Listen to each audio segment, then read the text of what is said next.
Ce saucisson est produit ici à Anvers depuis plus que 35 ans. La première génération, ils avaient beaucoup peur de manger la viande. Ils ne savaient pas quoi manger comme viande. Même si vous dites ça, c'est halal, ils ne pouvaient pas enfin croire. Pourquoi? Parce que d'où ça vient, cette viande halal?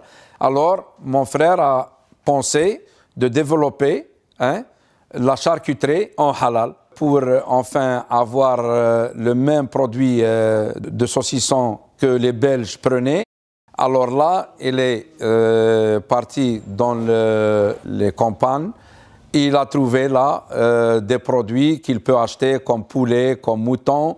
Il a gorgé là au rythme halal et il a toujours pris avec lui et distribué pour ses amis en métallurgie.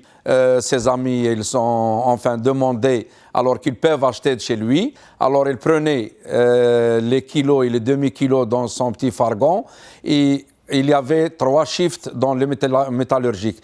Alors les ouvriers qui sortent à 14 heures, ils vont à la camionnette, ils ouvrent la porte, ils prennent ce qu'ils ont besoin et après ils payent. C'était une confiance totale à l'époque. Les gens, ils ont demandé à mon frère de enfin faire un petit magasin. Alors mon frère, il avait l'idée aussi, il l'a fait. Le début, c'était un petit magasin à Hoboken. C'est là que ça a commencé dans les années 60.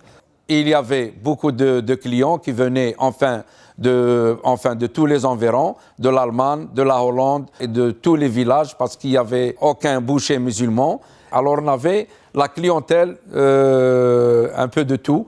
Puisque nous, mon frère a été le premier, alors c'est là que ça a donné un succès pour mon frère. Il a expliqué à des Belges qu'ils ont l'abattoir.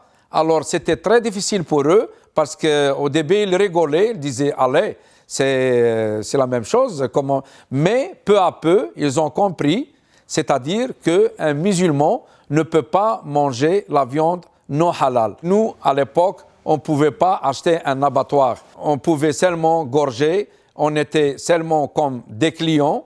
On nous a donné un abattoir où on peut égorger nos bêtes nous-mêmes. Et on a vraiment arrivé à trouver les produits que la communauté cherchait à l'époque. Et notre distribution a débuté comme ça, dans un fargon. Et après le fargon, ça a été avec des camionnettes. Et après les camionnettes, on a pris enfin des grands camions qui emmènent de plus que 33 palettes. Chaque semaine, on a quelques camions qui partent en Europe. Notre produit voyage est distribué un peu partout, surtout l'Europe. Vous pouvez trouver en Afrique.